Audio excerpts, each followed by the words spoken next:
On our December trip to Pigeon Forge, Tennessee, we spent 24 straight hours on the island. During that time, we saw some fun rides, cool shops, and we had the best meal, hands down, of our entire 10-day Tennessee trip. Plus, we saw an electric chair and the Ford Bronco that O.J. Simpson fled from police in back in the summer of 1994. Stay tuned because we are sharing all of that with you in this video. The island is a 23-acre entertainment, shopping, and dining destination. There's free parking in the lot next door, and you can ride over on the free tram from the parking lot to the attractions, though it isn't too far to walk if you're able to do so.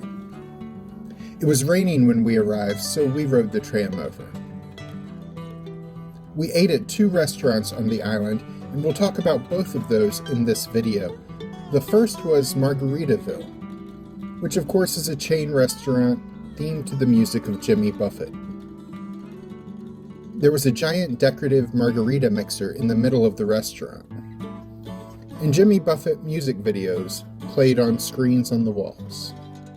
We've been listening to a lot of Jimmy Buffett music ever since we ate at a Margaritaville in Orlando last fall. Alice got some kind of margarita because we were in Margaritaville, so it seemed appropriate. They had several different flavors of margaritas, all in the $11 or $12 range. The menu featured a lot of seafood, as well as some steaks and chicken tenders, and of course, cheeseburgers in paradise.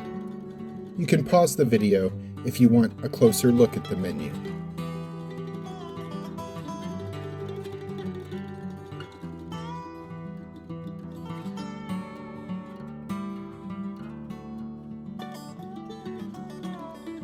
I ordered fish and chips for $19.99. They were good, but about what you would expect to get at any restaurant serving fish and chips that are not made in-house.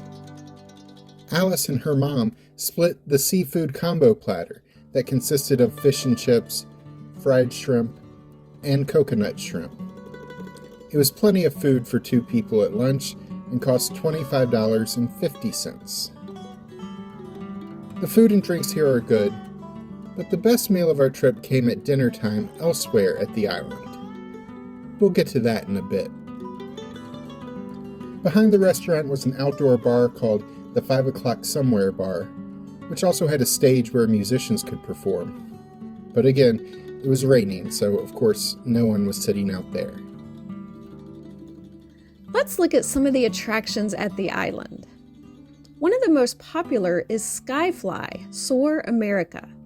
You'll experience the feeling of flight as you go, soaring over America and experience the sights, sounds, and smells of the country you're flying over. If it sounds like the Soarin' ride at various Disney parks, it should. It was manufactured by the same company that manufactured Soarin' for Disney. If you're a longtime viewer, you know I definitely did not ride this giant Ferris wheel known as the Great Smoky Mountain Wheel after my unpleasant experience a couple years ago on a similar ride. Old Smoky Tennessee Moonshine is here if that's your thing. You can do a tasting of the various flavors for $5 per person, and you can buy a jar of your favorite flavor of moonshine to take home.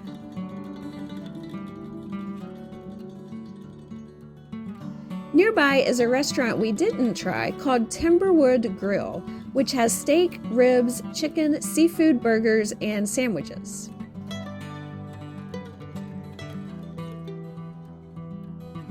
There's that infernal wheel again. There's a shooting gallery here. They have a lot of targets to hit, including what looks like an old busted up character from Cars. Stay tuned, because later you'll see me shooting guns at the island. You can see there's an arcade in the background, along with a ticket office where you can get individual carnival rides at the island for $5, or you can get a wristband for 48 hours of unlimited enjoyment of 10 rides, including the huge Ferris wheel, for $35 per person. Some attractions, such as Skyfly and the ropes course, are not included in the unlimited rides wristband. and those require a separate ticket. The green structure you see in the background here is the Island Ropes course, which no one was interested in doing in the rain. They also have a carousel, this Hopping Frog flat ride. Behind the frogs here is a mirror maze, and next door to that is bumper cars. Those are separately priced attractions as well. There's a terrifying looking ride called Clockwork with 4 rotating arms that go in an intermeshing orbit. There's also a kiddie coaster, a spinning teacups type ride, a few other kids' flat rides.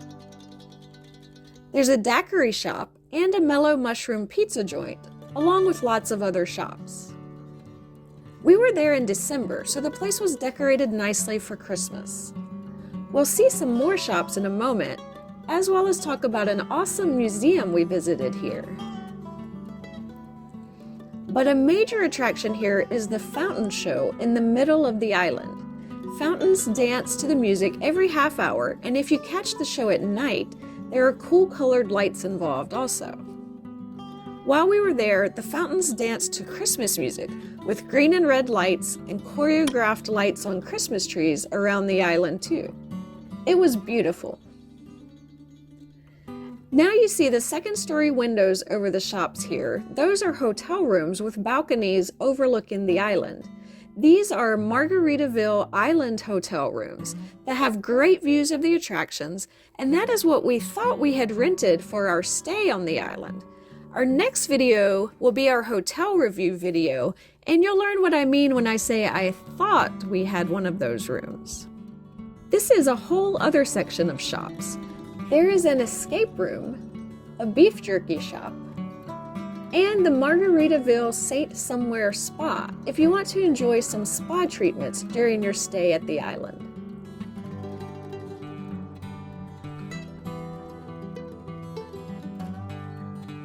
There's a laser tag course. They had some treat shops that we've seen at other resort areas like the Fudgery or Bird's Cookies. There's what is advertised as a 7D dark ride adventure. It's more of a 3D shooter motion simulator ride. Tickets for that are $10.99 per person.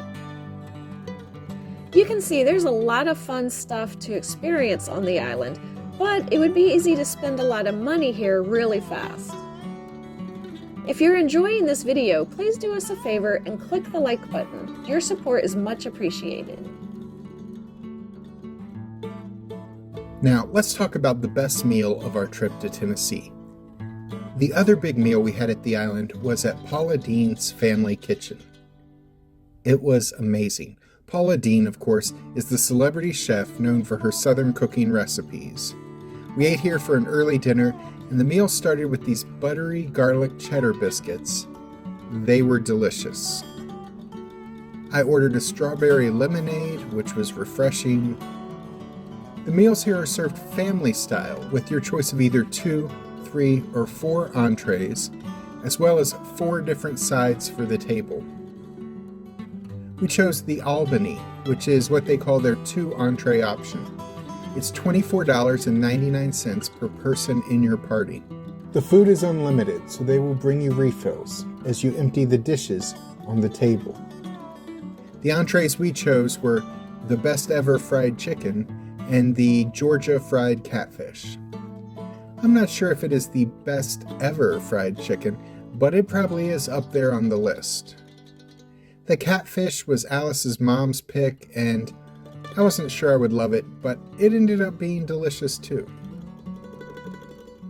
For our sides, we ordered the poppy seed tossed salad,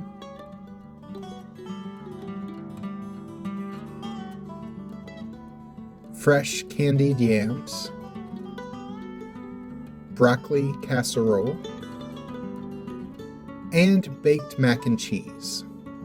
All of these sides were delicious. The mac and cheese, though, was the best.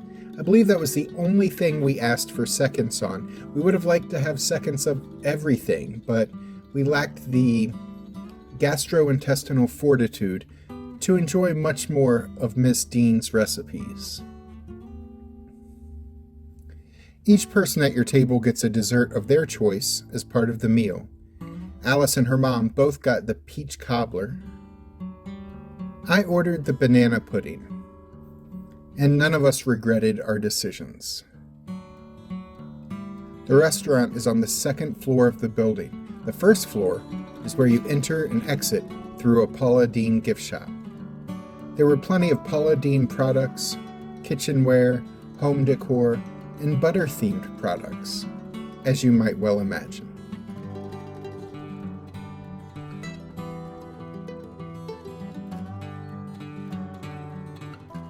After a night in our island hotel, Jack and my mom agreed to tag along to a museum I was very interested in checking out. It is the Alcatraz East Crime Museum.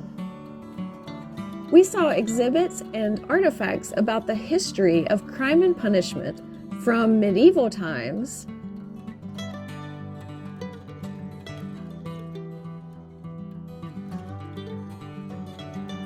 to witch ducking,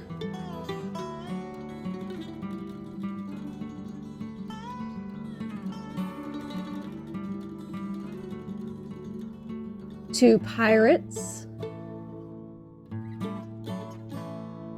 to outlaws of the Wild West. We learned about some infamous criminals in the U.S. of the 1900s,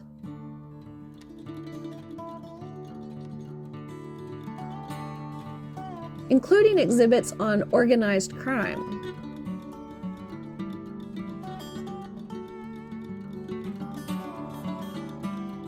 We learned about modern crime-solving techniques with some cool interactive exhibits about ballistics, autopsies, toxicology reports, and fingerprint analysis.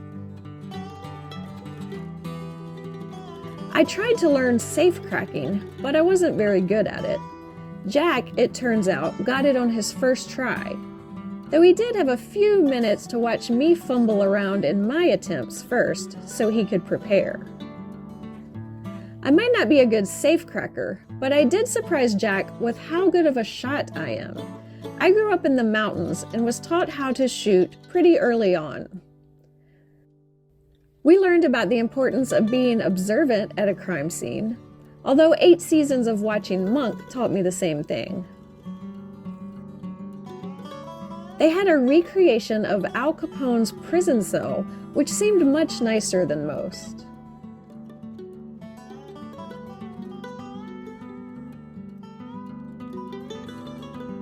There are even some historic cars, including the actual Ford Bronco in which O.J. Simpson was riding as he led police on a very slow-moving chase in 1994.